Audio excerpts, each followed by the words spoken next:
Shalom Bapak Ibu Saudara-saudara, selamat tahun baru. Tuhan memberkati.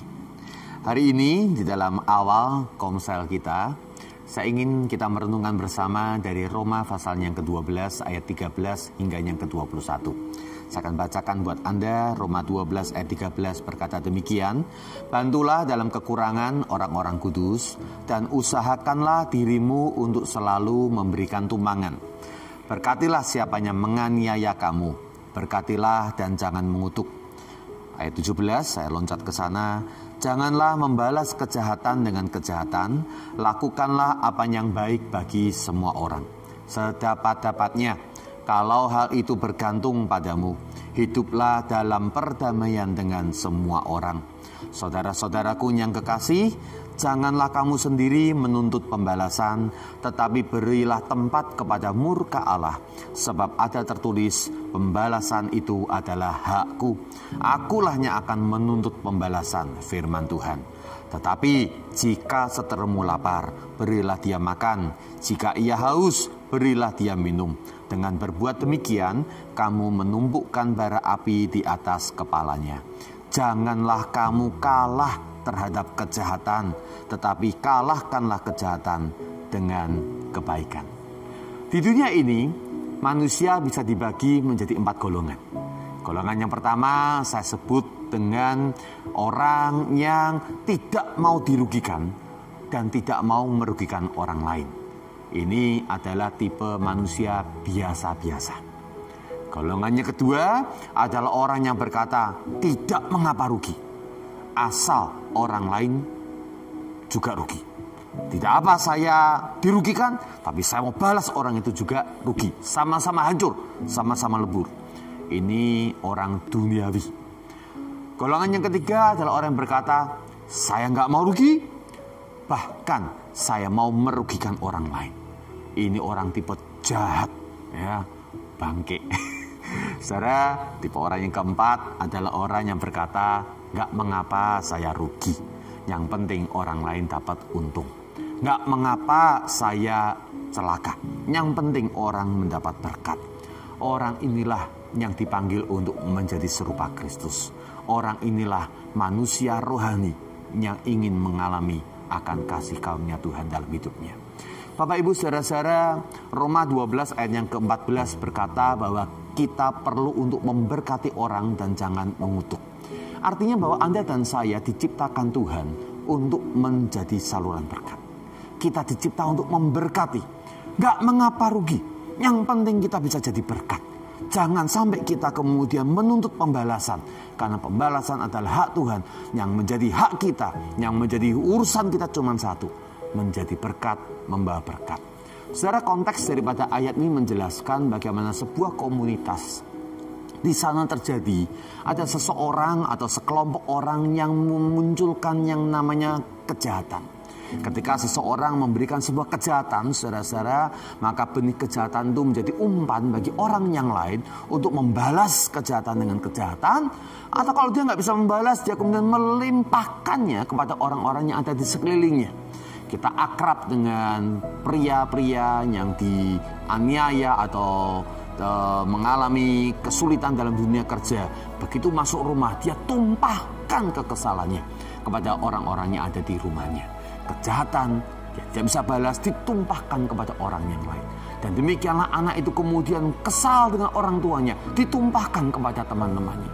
Maka terjadi sebuah efek domino, satu dengan yang lainnya, menyebarkan akan kejahatan demi kejahatan. Dan akhirnya dunia menjadi makin lama makin buruk, dunia makin busuk, dunia penuh dengan kejahatan. Karena hati setiap orang dipenuhi dengan amarah, kekesalan, kekecewaan, dan ingin dilampiaskan kepada orang lain. Harus ada orang yang mencegah atau menahan efek domino daripada kejahatan ini. Tahukah saudara, Tuhan menciptakan Anda dan saya untuk menjadi orang yang mencegah dan menahan efek domino ini. Membalikkan keadaan dari rentetan kejahatan, justru akhirnya menjadi rentetan kebaikan demi kebaikan. Berkatilah orang yang mengutuk engkau. Berkatilah dan jangan mengutuk. Saudara-saudara, tahukah bahwa ketika kita mengutuk seseorang, ketika kita memberikan kejahatan kepada orang, firman Tuhan berkata orang yang mengutuk orang sebenarnya adalah orang yang membenci saudaranya. Dan orang yang membenci saudaranya sama artinya dengan orang yang membunuh manusia. 1 Yohanes 3 ayat yang ke-15 berkata, setiap orang yang membenci saudaranya adalah pembunuh manusia. Nah, ayat yang ke-16 dari pasal yang pertama berkata, orang yang mengasihi itu adalah orang yang memiliki akan Tuhan dalam kehidupannya. Matius 5 ayat 21 sampai 22 mengatakan ketika kita mengutuk orang dengan kata-kata jahil, kejam, kafir, setiap kata-kata yang kita ucapkan akan dibawa Tuhan di dalam sebuah pengadilan. Itu sebabnya mengapa firman Tuhan mengingatkan, jangan mengutuk, jangan berbuat jahat. Justru sebaliknya, berkatilah, lakukan hal yang indah dan baik untuk sesama kita. Saudara, ayat yang kita baca, perikop yang kita baca menjelaskan bahwa kita bukan hanya diminta untuk memberkati dengan kata-kata saja, tapi justru juga dengan tindakan-tindakan praktis. Dikatakan pada ayatnya yang ke-13, bantulah dalam kekurangan orang-orang kudus, usahakanlah untuk selalu memberikan tumbangan. Ayatnya yang ke-17 dikatakan, jika seterumu lapar, berilah dia makan. Jika ia haus, berilah dia minum. Saya ulangin, jika seterumu, berseteru ini, ayat 20. Lapar, beri makan. Jika haus dia, beri minum. Dengan berbuat demikian kita menumbuhkan bara api.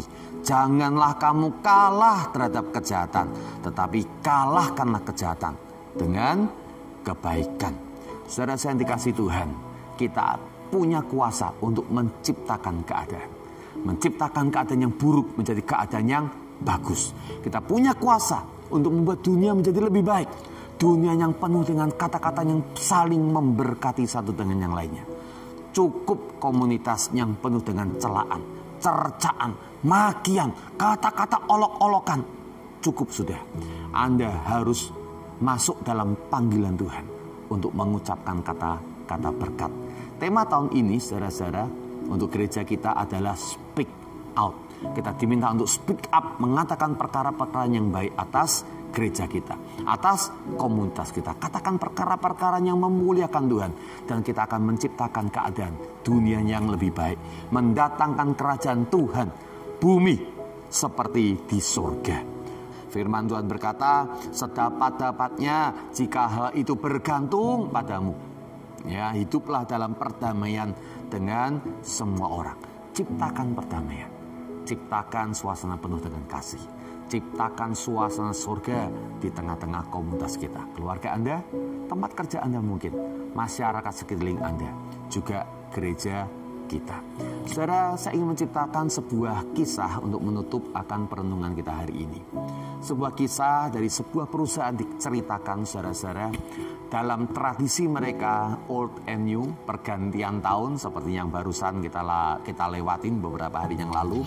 Perusahaan ini, saudara-saudara, biasanya adakan sebuah perayaan yang besar, seluruh karyawannya diundang, saudara-saudara, dan menjelang puncak daripada acara itu, maka diadakan sebuah door prize. Setiap peserta, setiap karyawan akan memasukkan uang Rp100.000. Kalau ada di sana ada 300 karyawan, artinya 300 orang kali 100.000 ada 30 juta uang terkumpul di sana. Dan selesai uang dikumpulkan, saudara-saudara, setiap karyawan akan diberikan secari kertas. Mereka diminta untuk menuliskan nama di atas kertas itu. Kertas itu kemudian akan dimasukkan dalam kotak undian, dan nanti menjelang pergantian tahun, sang pimpinan perusahaan akan mengambil satu daripada kertas itu, dan nama yang ada di dalam kertas itu akan mendapatkan seluruh uang yang dikumpulkan, 30 juta rupiah. Seorang karyawan, saudara-saudara, ketika ia diberikan kertas dan dia ingin menuliskan namanya di atas kertas itu, tiba-tiba sesuatu, saudara-saudara, berbicara dalam hatinya.